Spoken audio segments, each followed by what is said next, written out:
Good morning, good afternoon, and good evening, and welcome to the Same Old Arsenal Therapy podcast. My name is Chris, Suburban Goon, and Chris, you can call me if you like. You can call me whatever you want. You can call me anytime you need, because today you might need to just call on a friend, because after we watched I was going to say interesting, but it wasn't interesting yesterday football game, Arsenal versus Brentford, at the G-Tech Community Arena with their very bizarre multicoloured seats everywhere. We unfortunately slipped up. That whether or not that's a slip up or not, we can discuss that and we can debate that. And we're going to be doing that with two fabulous human beings who I am very proud to call friends. It's top right hand corner for me. It's Mark, aka Capped Stubble. You know what, Mark? Yeah, good. Thank you, Chris. Thanks for inviting me on. That's all right. Wearing a very slick and trim Arsenal traditional 80s, 90s jumper, which I like the look of. Where'd you get that from? It was a Christmas present from my boy. So, yeah, very, very much appreciated. He knows your boy Luke, who maybe will get on the podcast one day, but he's had a bit of stage fright tonight, and so he couldn't make it. Yeah, I think he should. He's very good. He knows ball. He really does know a lot about football. And we've got Merv, who is obviously a regular on the show as well. Merv, you all right? I'm good, thanks. I'm getting the vibes. I'm drinking from my Anfield '89 mug, so I'm keeping positive. Do you know what? I just thought with Amanda not on tonight, we could just get through one frigging episode without talking about Anfield '89. But no, Merv, it appears we can't.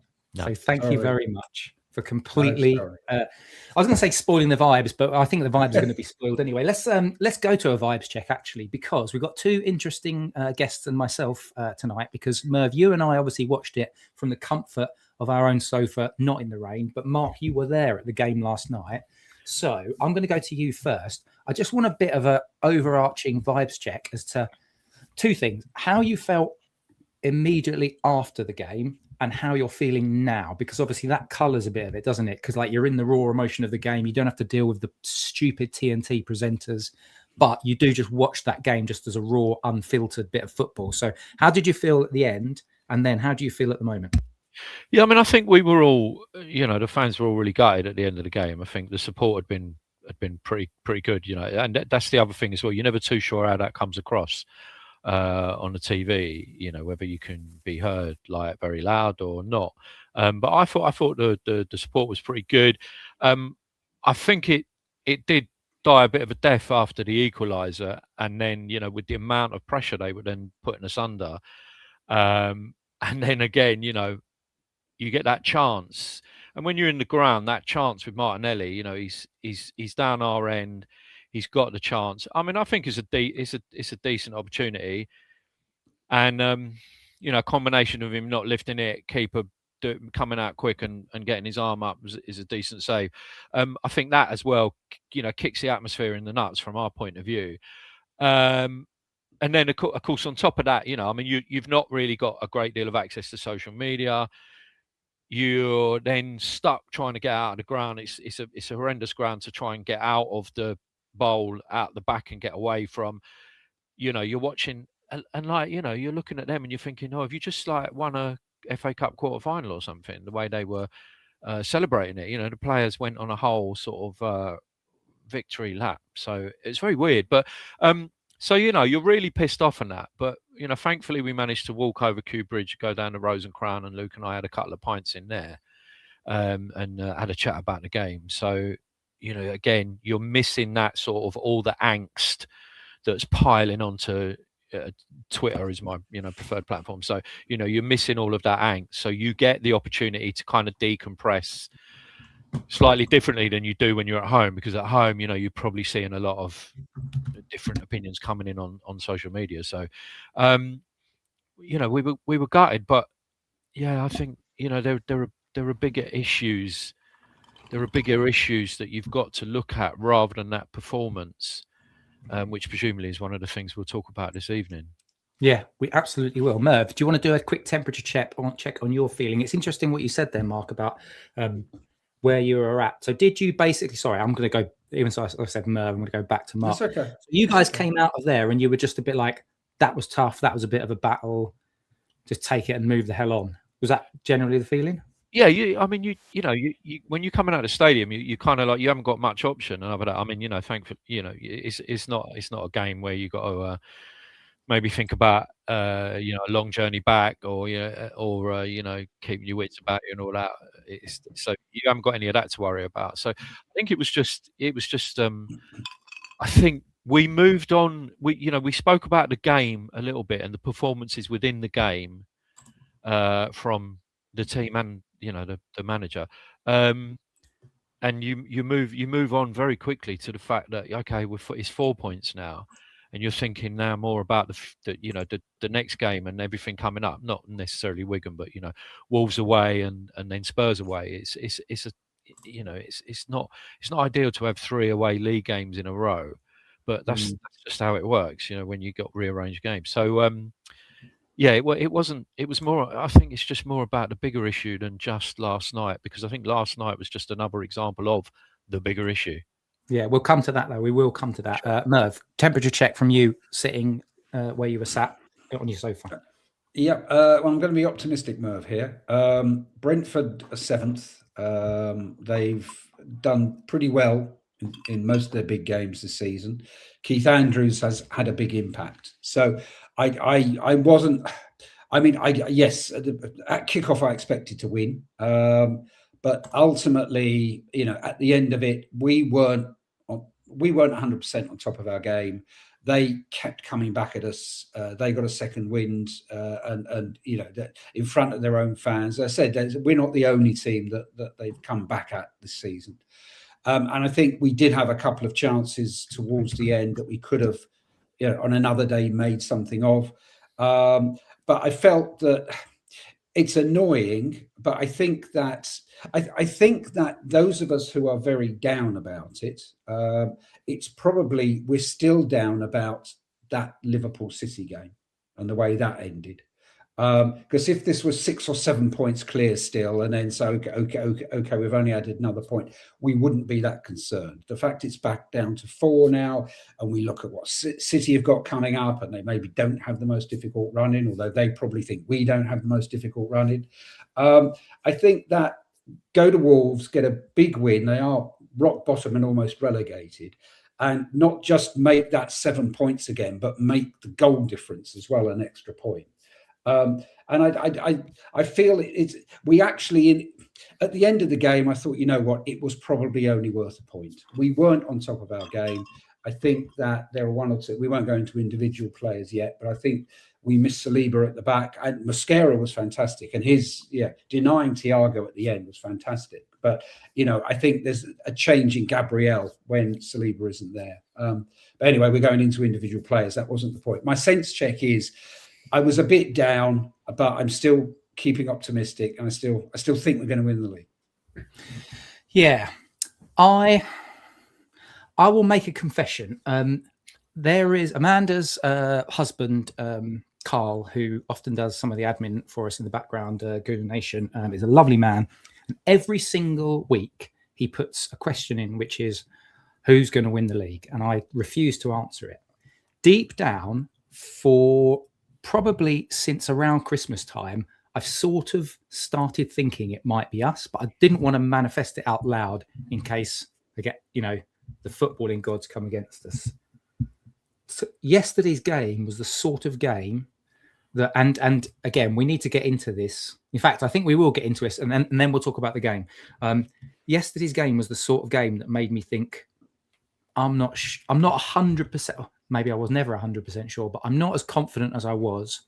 And it's not this result in isolation, because a point away at an informed Brentford side who are challenging for Europe, who are very difficult, who have a very specific type of game. If you think about Brentford, it's balls into the channels, it's long balls, it's basically, they might as well not be in midfield. There were times yesterday when there was one time Declan Rice picked up the ball in our half, and he just was able to run it about 30, 40 yards with nobody challenging him, because Brentford, they don't care about the centre of the park. They're like, you can have that, because we're just going to put bodies in compact space defensively, and When the ball turns over, we've got pacey men who are going to try and counter Thiago's, the Ouattara's, and normally Sharda, but Lewis Potter, who I didn't think was that great last night. So the thing for me is we knew what that was all about, that game, and we didn't manage to counter it. We can talk about that, but my big worry, as I said, is not Brentford in isolation. It's what's happened so far in 2026. And Mark, let's do a little bit of that before we then talk about the Brentford game, the game itself, because I do think it sets the context and narrative. Because let's be honest, 0-0 against Liverpool, on paper, maybe not the worst thing in the world. But at home, you want to be able to take an advantage. But that second half, the performance rather than the result worried me.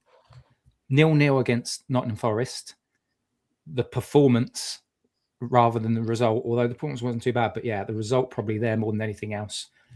The 3-2 against Man United, we sort of redressed, we steadied ourselves with a good 4-0 win against Leeds and then a good 3-0 win against Sunderland, as well as the Chelsea result. But if I just focus on the Premier League, I'd love to get your view on this, Mark. Are you the same as me, which is in isolation, that Brentford result I can live with, I can stomach.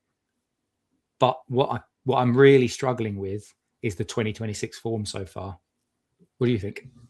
Yeah, no, I agree. You look at the performances, and there's only been a few games this year where you say we've really dominated games, and this is talking Premier League. Yeah, Europe we are a completely different side in Europe because Champions League football is a completely different game. But in the Premier League, there are a few games we've really struggled to impose ourselves on a game completely. So Leeds was one, Sunderland was one as well. Although unfortunately I had to work, so I missed Sunderland. But other performances have been so sketchy, and you add to that there seems to be a reluctance within the team, if it is the players themselves choosing to do it, when we score a goal. And I think Tim Stillman wrote an article on Arse blog today, which was very spot on about this. We go a goal up, and sometimes it's such a struggle for us to get 1-0 up. Yeah. And we then seem to retreat into our shell instead of really trying to impose ourselves on the opposition team then to try and, get more goals and get ahead of the game. So whether that's instruction from the manager, but a lot of people say, no, it can't be. It's the players that just seem to get panicky and drop back and drop deep and lose, concede possession and that. I don't know. But I think when you look at that, but also you have to look at the fact that we cannot seem to keep a settled team going. Every single week we're losing players either to injury or to illness, like last night with Saliba. We just cannot seem to get a settled team, and we've always got players that are coming back. I mean, when we talk about Brentford, we need to talk about Saka. But we've always got players coming back from injury who need to play themselves back into some kind of form. I'm really, really worried. We're trying to compete on 4 fronts, and I'm just not sure how we're going to actually manage to do that and maintain a consistent level of performance, because we haven't managed it so far in this first 6 weeks of the year. I just don't know how we're going to do it once we're really getting into the nitty-gritty end of the season, and tiredness and fatigue will start to kick in on the players who we've been over relying on. I think we all know who we're talking about there. So I'm very, very worried, mate. Very worried about those aspects of our games coming up in the Premier League. Yeah, Merv, you said you were going to be like Mr. Positive today to counter Mark and I's Waldorf and Stadler impression. What comfort can you bring us with the context of what I just framed of our 2026 form so far, which I personally think is patchy at best? I suppose all I can frame it is that that often happens. It often happens in a successful season that you have patchy periods. There are, I can't think back of. I mean, there are some incidents I could think back to when I was much younger, where we won the league once or twice, where it's, with 6-7 games to go, we dropped points and we thought it was all over, and it wasn't. I mean, we do get that, and I do. It's interesting because I suppose because of the 4 competitions and because of the way we're living game to game, and because there's such a great atmosphere every time we're at the Emirates. I haven't really thought of our 2026 in the context you framed it. Whereas, Can I just pause you just for a second, Merv? Yeah. Did you say, if my ears doth hear me correctly, it's been a great atmosphere at the Emirates? Do you think that's really been true of late, particularly things like the Man United game? Well, I think there is a lot of anticipation. Maybe it's just where I sit, but I feel a lot of games I felt a buzz. Now maybe they were the European games we were winning. Maybe it's a great buzz coming out the ground after we won. I mean, the United game was it was one of those things. It was kind of new manager and all that stuff, and we did probably ease off. And yes, we have got, or I do have a problem from injuries. I was really optimistic before we started this episode. Now Mark and I doing our job there. I think, are we going to qualify for Europe next season? No. I mean, I still believe in it. I know that I saw one of the comments coming out about Arteta's being a bit too cautious and it's a bit handbrake on, maybe. I don't know. They didn't use that expression, but yeah.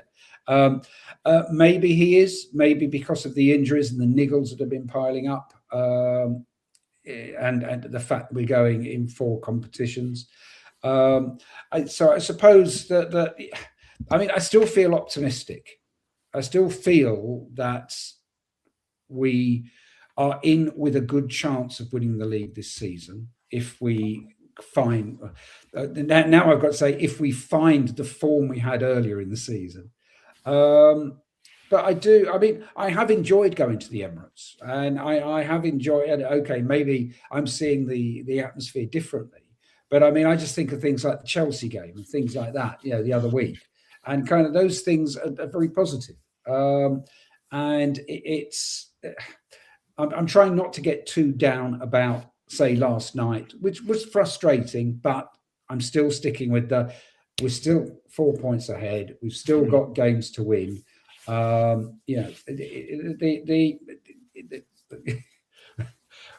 still think we're going to win the league. Yeah. We're going to move on to talk about the game, but just before we do that, I do love Orbinio, and we know he's an Arsenal fan, but I almost dread some of his messages that go out. And I've just read something that he posted out earlier, Mark, from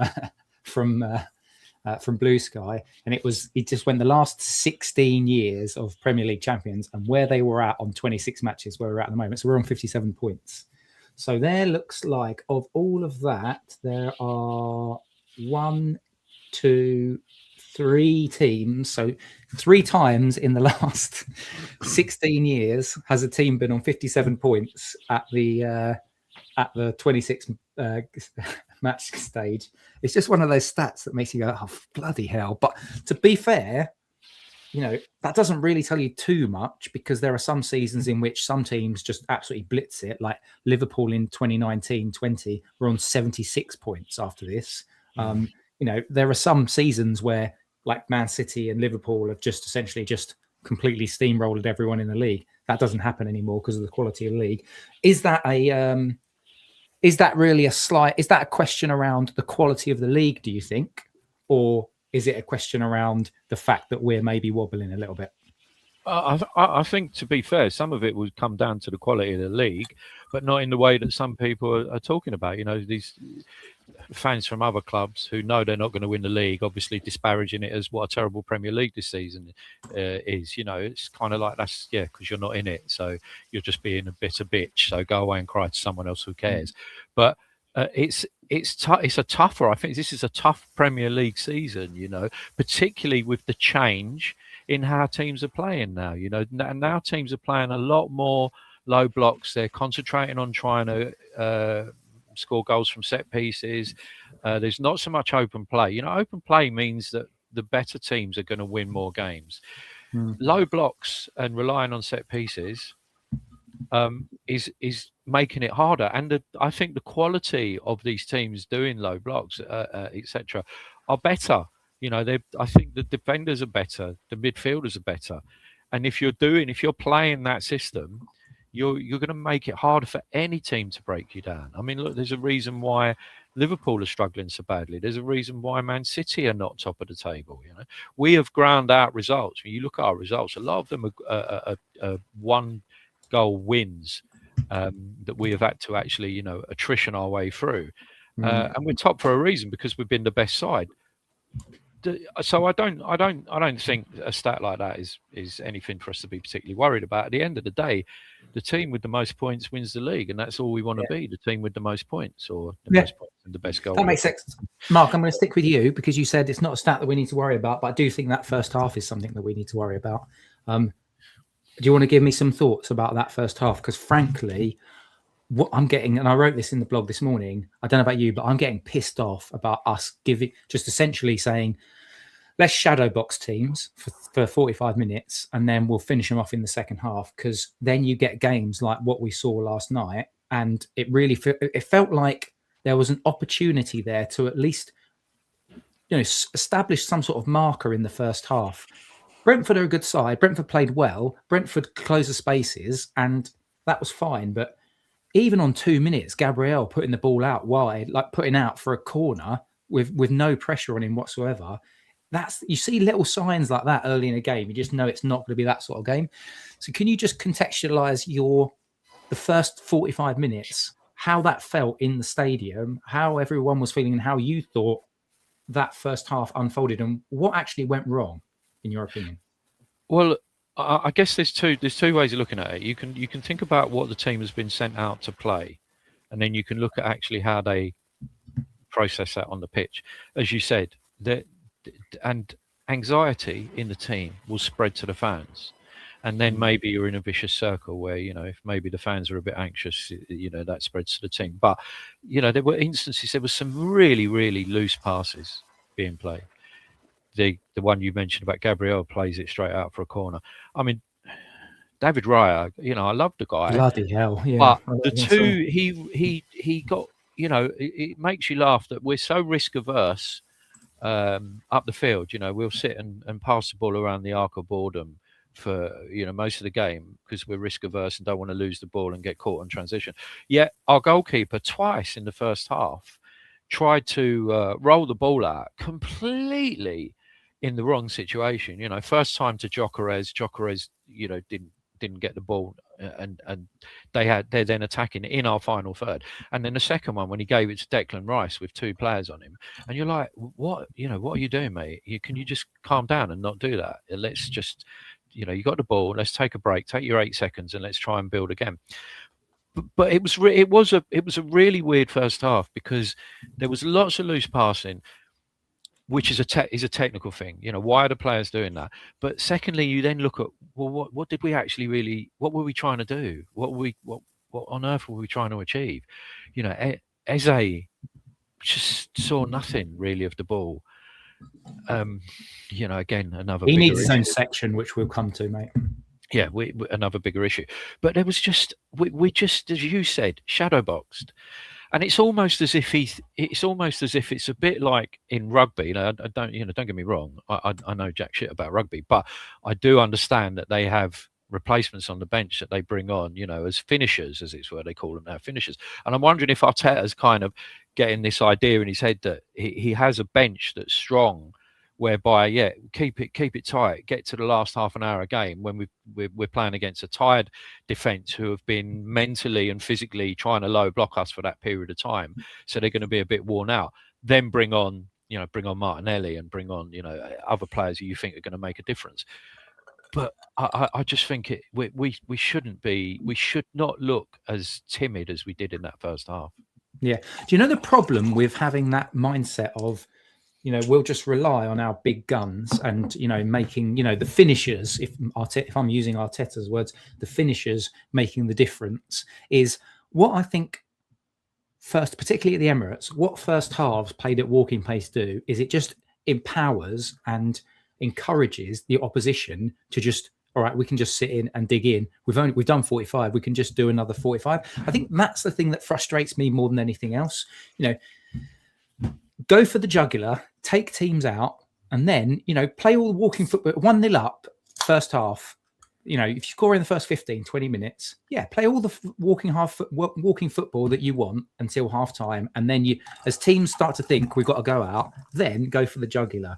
But that kind of concession of the first half of the game is really frustrating for me, Merv. Merv, I want to get your views on that first half, like what you think went wrong, or if you want to be Mr. Positive, what went right. But before I do that, I'm going to give you some stats. So Arsenal's expected goals in that first half, 0.12. I think I've seen some stats on the social media saying basically it was the first time in something like 18 months or 2 years that we've been out XG'd. I mean, there'll be people that absolutely detest the whole XG stuff, don't like the data. And I'm a little bit of a data nerd, so I quite look into this stuff because it informs how you're playing. But Brentford got a 0.41 XG. I think that was basically all on that Thiago header, which came from Raya's mistake. They had one big chance. We had 0.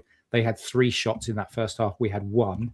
It doesn't read for good rating. I mean, we basically we had 238 passes to their 175. We made 16 tackles compared to their 5, which I thought was interesting. Gave 6 free kicks to their 8, and we got 2 yellow cards. And at this point, I'm going to say kudos to the referee to PGMOL and the referees for completely ignoring Phil Foden's stamp on the Achilles of Calvin Bassey on Wednesday night, and then booking Victor Gyökeres for slightly stroking someone's shoulder. That was absolutely farcical yesterday. But Merv, getting back to the point at hand, because let's not turn it into a PGML rant. First half, thoughts? What went wrong? I think we were too cautious. I think that again, I have to say, the Premier League, even down in 15th, 16th position, have got teams who are full of international players from around the world. It's where all the money is. It's where players want to be. So even teams who are kind of, not good teams or teams in 15th, 16th position have got players who are game changers. It's the fact that there's only 1 or 2 of them and not a lot of them. So, I memean, Brentford at home are a good side. They're 7th, So, I mean, they're 7th in supposedly the toughest league in Europe. So it's not... clearly, their tails are up. We're a big scalp. It's a London derby. And they didn't want us to steamroller them. And so it kind of, they made it tough. And we were quite timid, I felt.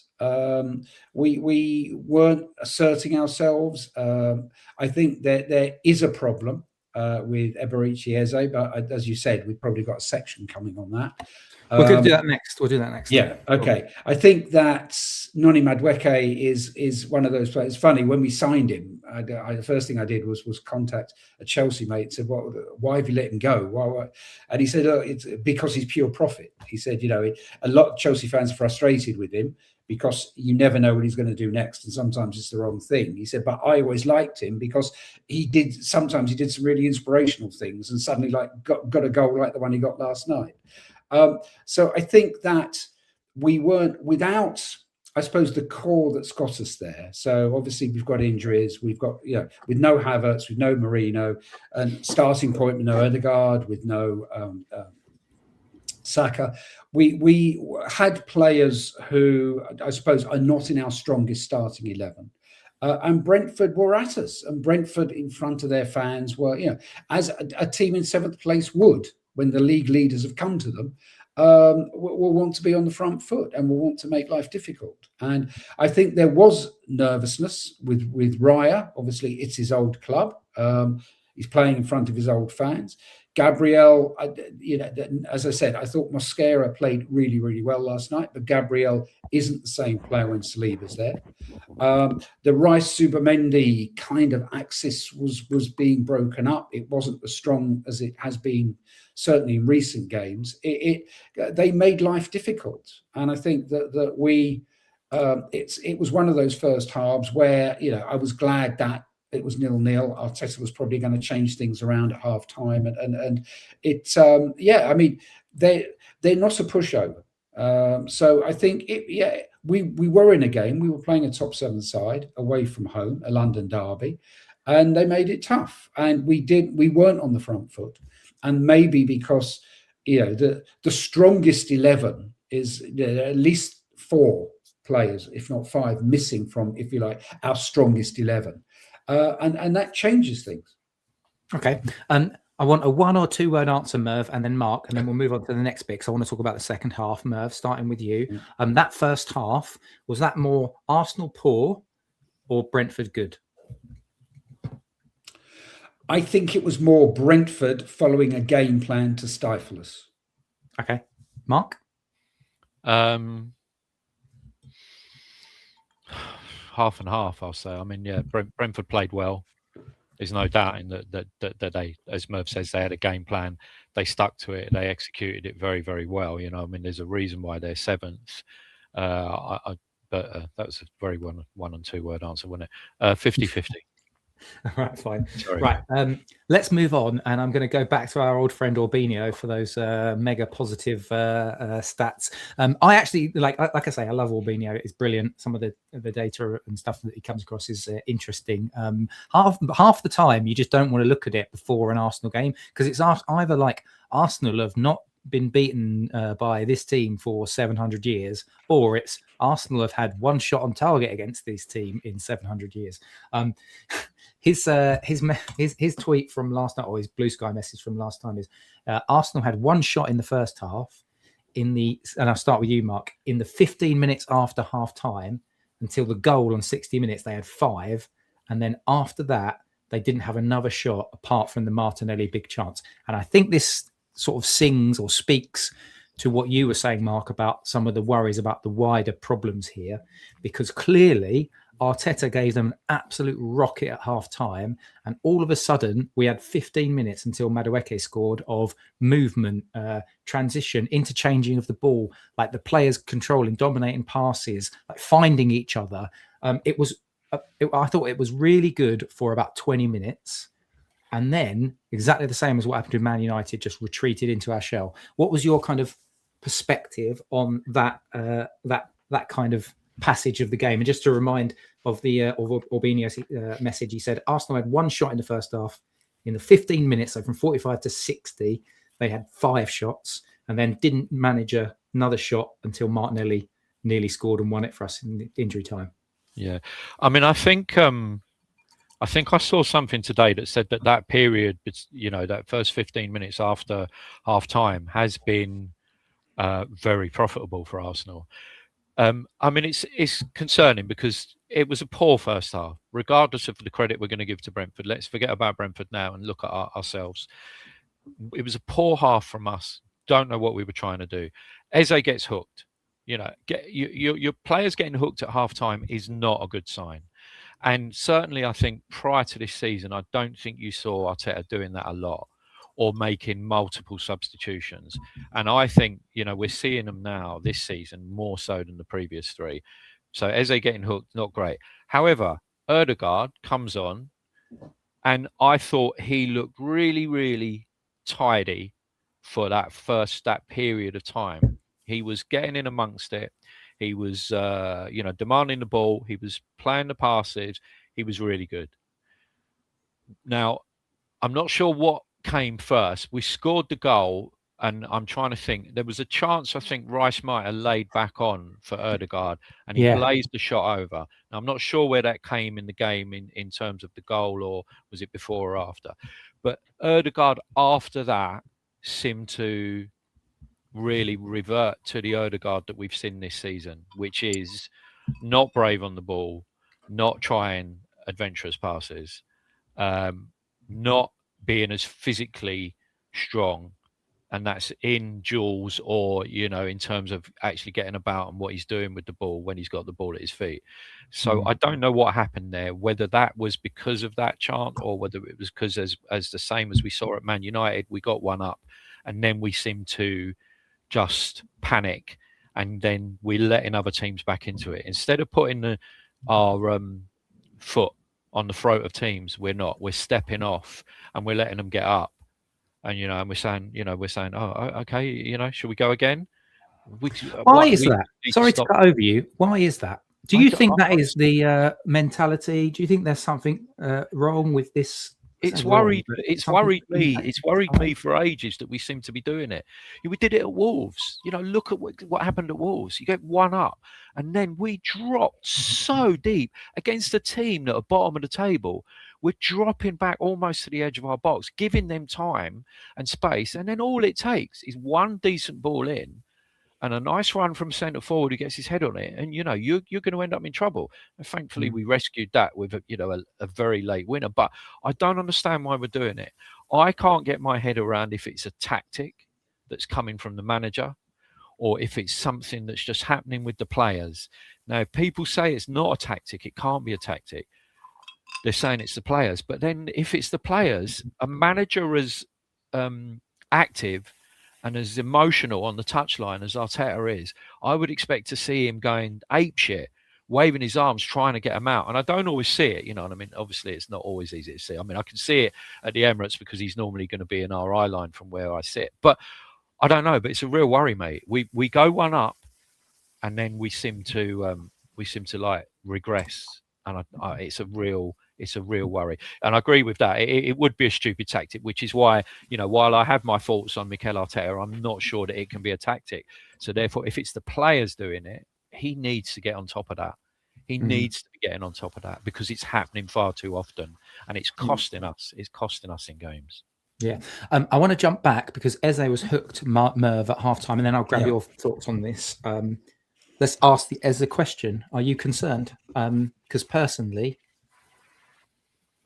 the Eze that we thought was building up his kind of portfolio in an Arsenal shirt, good games against Bayern Munich, scored against Palace, played well, good goal that was the difference, sensational performance in the North London derby, that sort of stuff writes yourself into history. But this sort of game, I thought Arteta's words are very interesting because when he was asked afterwards about Eze and being hooked, he sort of said, well, yeah, you know, he didn't really sort of fully back him and say, no, it's fine. You know, this just wasn't the game for him. He sort of hinted it because he said, you know, Brentford go long, bypass the midfield. If they knew that, though, like, surely the tactical approach is to say to Eze, right, mate, here's your chance. They're going to go long. So you've got two options. Maybe this is what happens. You need to get close to Gyökeres and essentially play as a second striker type thing because we're going to go longer.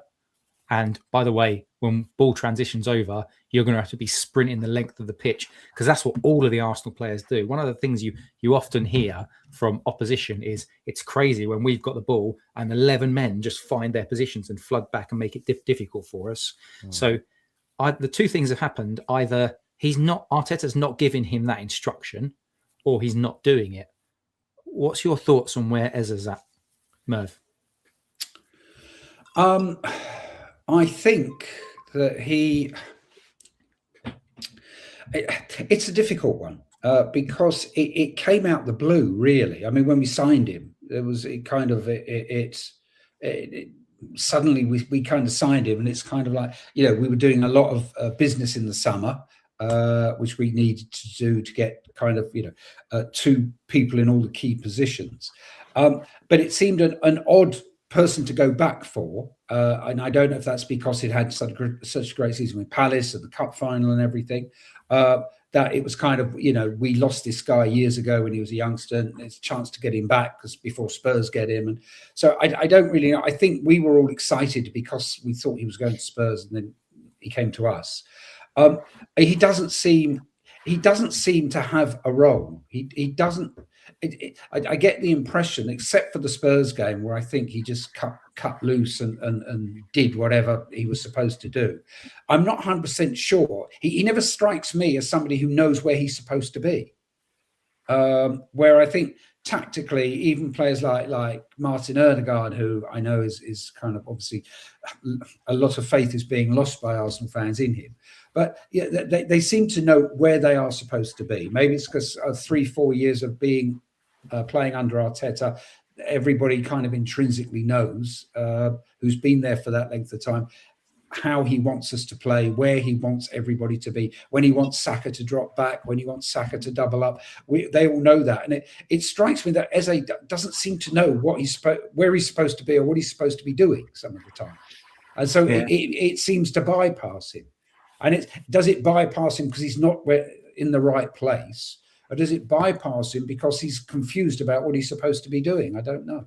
Yeah, Mark, he actually was on the official site. Eze was on the official site. He did an interview which I read a few days ago, in which he said, like, I have to take on, there's a lot of information to take on. It's very different from anywhere else I've been. It's very detailed, blah, blah, blah, blah, blah.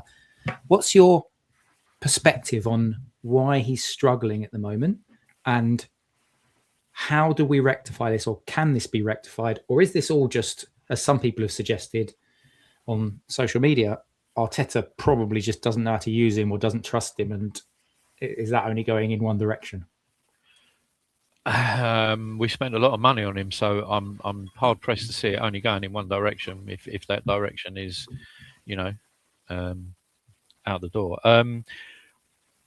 I think it's a difficult situation with Eze. They must have, whilst it was probably very late that we came in and bought him. And I'm hoping that we didn't do it just to take the piss out of Tottenham, because that would be poor practice, as funny as it is. Eze is what I've heard a lot of people call he's a moments player, which I get. But to me, he's kind of a luxury number 10. Yeah, he's the number 10 that you say, go and play in that space, play how you want, play where you want. You don't too worry about too much about defensive duties. We're just gonna, when we get you the ball, create some magic, and that's what he did at Palace. That was I think from my Can I just jump in on one person? The girl gaffer has just said, which I'd love to get your view on. I think it's just building on what you're saying, Mark. There says Eze has never been given full creative liberty. Arteta tactics is a system, whereas Eze thrived in free that is a great point. And now he's in a team where he's actually being told, right, this is the system we play. And by the way, also, when we're out of possession, you need to get your ass back, and you need to be chasing, you need to be running back and make it, get yourself goal side, picking up players, picking up space, making challenges, winning your duels. He's not going to be used to that. As much as like he's a top level professional football, playing at Palace is a world of difference from playing for the Arsenal. It's also the fact that Martin Ødegaard is not a number 10. He'll never be a number 10. His role in this team is, I don't know what it is. It's that he's a 8 on the right hand side with singularly very left foot. We've spent many years watching him interact with Ben White and Saka, and that worked really, really well. However, it's easy for teams to suss out and to work on it, mainly when they were all triple marking Saka up. So you can't get Eze. Eze can't come in and do what Ødegaard does with Saka and White, and particularly then White's not been playing, due to like long-term injuries and obviously the form of just Jurriën Timber. So I don't know. I'm like I look at the system that we play, and I do think you're asking Eze to adapt to that system, or you're saying we need to change the system to benefit how Eze plays football. And I've not seen any sign that Arteta is going to change the way we're playing to work better to Eze's tool set. Do you know what's interesting about that? We have changed the system for Gyökeres because we go direct more than we've ever been before, looking for more. I've not seen us play as many balls, play as many balls in behind since the beginning of the season as we are doing for Gyökeres. Perhaps that's just because he's the point of the spear, but you're right. I think the thing that probably scares Arteta shitless is the thought of losing control in the midfield, because ultimately that's the sort of player that he was, Merv. And if we lose control, and then you have a free flowing sort of jazz artist who is floating around that sort of number 10 spot, and we have transitions of the ball, and he's jogging back, then I don't know. It just makes me wonder whether or not Arteta will ever release those shackles. So I want to move on to Madueke, Merv, but just any final thoughts on Eze that you want to just jump in on?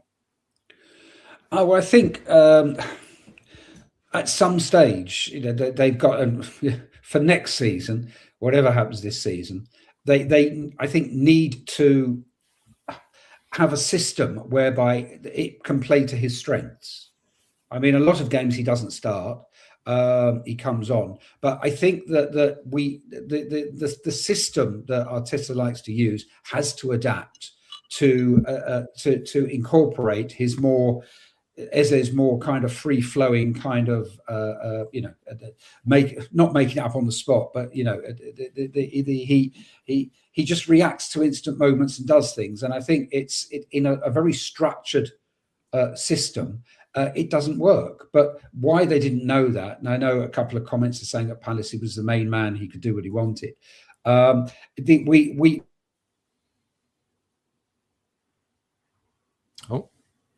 Frozen. And we need players who can fit into that. And there will be adaptations. You mentioned Gyökeres there, but ultimately, the number 10 or that free flowing midfield, has to be able to kind of make it up on the spot. He has to be able to. Okay. Let's talk about Madueke, but just a quick one from John and Mark, because I know you so well. I just want to get your views on this. Prime Ozil would have struggled to show his talent in this team. Mark, comments? Look, Prime Ozil, Okay. the Ozil that joined, would probably grace any team of ours throughout the years. I think he would. Yeah, he'd have struggled because the other stuff he would have been asked to do just wouldn't have fitted with his ethos of playing football. Four games. Yeah. I mean, that would definitely would have been something worth seeing. But I mean, I just it just goes back to Arteta, I think, and if you think about the challenge 3 years ago. Or 4 years ago, I can't even remember now if it was 3 or 4 years ago, when we were brilliant. We were playing free flowing football, but what cost us was on transition we could not cope. And that was what really would cost us that season. That season, and that's the one season where you might say, oh yeah, we bottled it a bit. Maybe we did. And I think what we said was, look, this is really great, and all you need to do is bring in better players to do that. So the players that we brought in to get us to that point was, like Ramsdale, Zinchenko, Jesus, and that we brought them in, and they got us out of the shit show that we'd been left by Wenger / Emery. Sorry for mentioning Wenger. I don't mean that in a bad way, please. But then all we needed was better players. Upgrade those players, make them better players, and play the same sort of football. But for some reason, even though we bought the better players, he then decided that no, it's really got to be about control. We cannot afford to get caught on transition whatsoever. So now it is so heavily system based, and it is so attritional. And I mean, like Merv's the same as me. He'd have watched George Graham's teams, and he'll know that winning games 1-0 and being brilliant in defence, and that it might sometimes not be brilliant to watch, but it will win you titles. This is like, honestly, this makes George Graham look like bloody Ange Postecoglou at Tottenham, mate. This is so strict, and it's to me, it's a big worry. It's a big worry for me moving, forward. Not even just this season, but moving forward. Yeah. Questions to be had. We've got. I'm going to do another 5 minutes or so. I've got a couple of bits starred that I probably will ask you guys for some perspectives on. But Merv, let's talk about Noni Madueke. I wrote in my blog this morning that the thing that's always driven me insane about Madueke is he's all fur coat and no knickers, I think is the phrase. He's a step over here. He can beat his man like nobody, but then when it comes to finishing, absolutely atrocious. Last night, I thought Rico Henry had him on toast, and Rico Henry in his pocket, and Madueke didn't seem to be beating his man as much because Rico Henry went touch tight, which is the way in which you do Madueke, but you've got to be very, very on it because he's got such quick feet. So he wasn't getting any joy there. But then he pops up with some end product, and I had no idea where that header came from. And I don't know, Mark, I'll ask you this question in a minute, but I want to go to Merv first. I don't know what it felt like in the stadium, so that's what I want to ask you. But that, for me, that header felt like it took about 5 minutes to drop into the net. Merv, what about you? Madueke, I'm trying to find the comment that my Chelsea mate, he sent me a whole WhatsApp message when we signed him. I said, well, why have you let him go and is he any good? And I can't find it. Quickly, while you're talking, I'm trying to find it.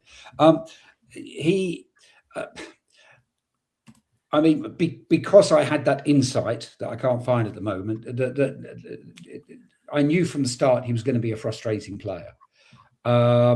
But it's the fact that he always wants to give it a go. That he used to frustrate.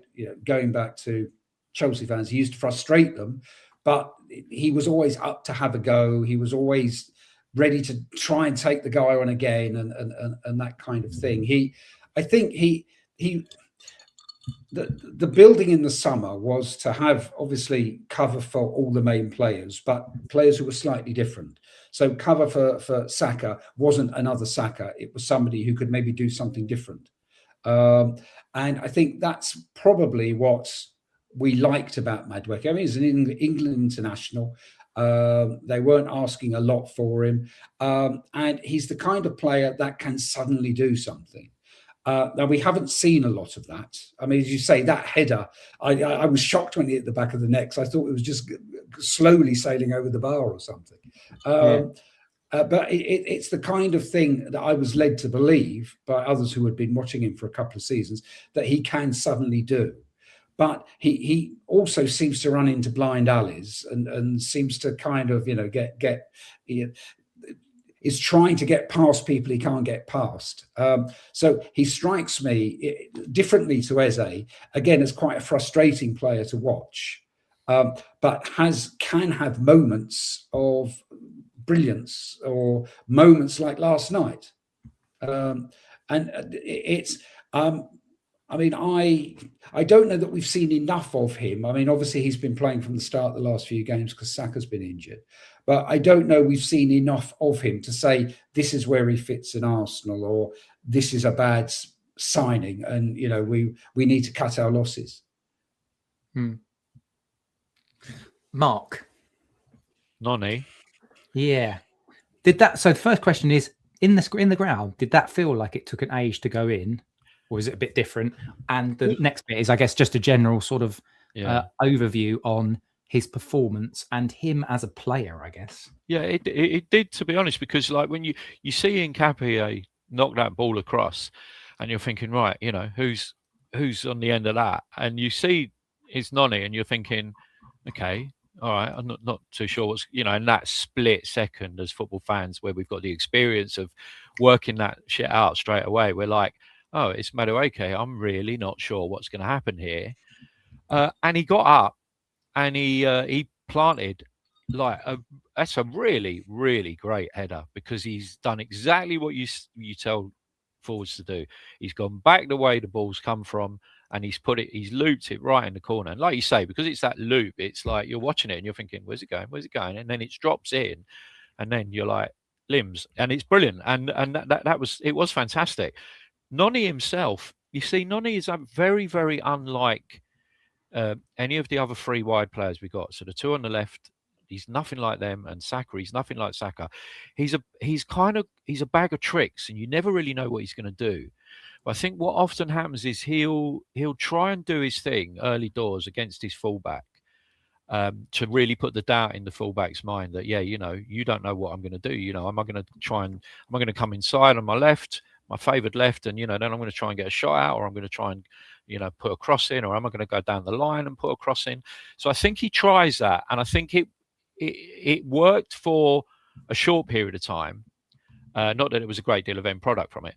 And then I think, as you said, I think Rico Henry kind of got to grips with it and managed him a lot more.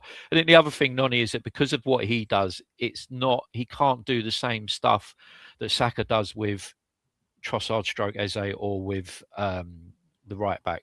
Certainly the right back if it's Timber, because Timber doesn't do what Ben White does, unfortunately. So I don't know. I think jury will be out. We've got to remember that he joined the club reasonably late in the summer, probably didn't have a proper pre-season with the club, and had been through that stupid tournament in the summer that he's probably quite knackered at. So I don't know. We'll have to see what happens with him. I understand why there's a lot of frustration, because he does come across as maybe a bit of a Glenn Helder player. That's for the older listeners. Yes, yeah. No, Glenn came to Arsenal, and we thought, oh yeah, he looks quite decent. The same thing as Noni. He's a bit of a bag of tricks. We don't know what he's going to do. Yeah, that didn't really work out too well for Glenn. God bless him. God bless him indeed. We are basically out of time, but I want Merv and Mark just to give us a final kind of state of the nation, kind of now that you've gone through 1 hour of catharsis on the Same Old Arsenal podcast, thoughts ahead of the next few weeks. Just a quick 1 minuter as we wrap up. Merv. You want me first? Okay. Yeah. I'm remaining optimistic. 2 or 3 games stroke performances recently have obviously put some doubts in my mind. But a season is long, and had Sunday's game finished 1-0 to Liverpool, I don't think we'd be as disappointed about last night as we are. I'll be honest. Because it didn't, we don't want to talk about the other lot, but we now feel under pressure again. And I think we've just got to carry on winning, and we have got some games coming up we should be able to win. As I said, Wolves are almost relegated, and we've just got to win them. And just it's that part of the season where it doesn't matter how you do it, you've got to do it. And we've got players coming back from injury. I'm just a little bit concerned that Arteta might start to play around a bit with maybe changing the tactics slightly. And I think we need to do what we were doing in the first half of the season. All right. Mark? Yeah, I mean, look, focus on Wigan. Heavy rotation. There has to be, because our players, we need to protect certain players' legs, like Zubimendi, Rice, I'd say Gabriel as well. These players cannot play on Sunday. Wolves is now a massive game. Yeah. Even though they're bottom of the table, and, no offence to Wolves, they're a fairly poor team going through a poor time. That we have to win that game. There is no way we can leave Molineux without 3 points. You then move on to Sunday, which is again massive, purely based on who it is. Another team going through poor form, playing some at home where they don't play very well. New manager bounce, possibly from the guy that's come out of left field today. We need to perform well in that game as well. We need to get 3 points there. There's no reason why the number of teams that have gone there and got 3 points that we're not one of them, especially after the last few years. The only thing that would worry me is new manager bounce, and the fact that they've got like 12 days to presumably work with him, because they've got nothing to play for in the cup. So that's going to give them plenty of time to prepare for playing us, which is a shame, really. But really key. And then you've just got to go one game after the other. But that Wolves game is massive now. That team has to bounce back from yesterday. I mean, look, yesterday's not a disgrace, but it was a poor performance, and we need to go to Wolves and put on a good performance with plenty of players who've had a week's rest and not had to turn up on Sunday. Absolutely. I'm 100% with you. It needs to be like, there needs to be players that are not even in the squad, like Zubimendi, not in the squad, Rice, not in the squad, Gabriel, not in the squad, Bukayo Saka, because he came on and basically looked like he wasn't fit, not in the squad. I don't want to see, literally play the rotational players and then the kids on the bench. That's it. That's what we've got to go for. Lads, absolutely amazing. Thank you very much for joining me today, Merv. It's been a pleasure. Thank you for inviting me.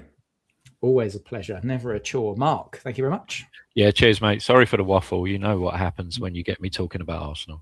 Hey, that's why we're here. That's why we're here. Hopefully you've enjoyed the show as much as we have enjoyed recording it. Please leave a like, subscribe, press the bell, and then you get notified of all of these wonderful shows that we try to bring you free of charge, because we're wonderful human beings like that. We will be back probably on Monday next week, because Amanda, James, and I are at the game.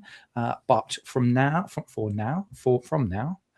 thank you very much for tuning in tonight. Hopefully, we can be celebrating Arsenal back to winning ways on Sunday. From Mark, from Merv, and myself, thank you very, very much. And we will catch you next time on the Same Old Arsenal podcast. See you later.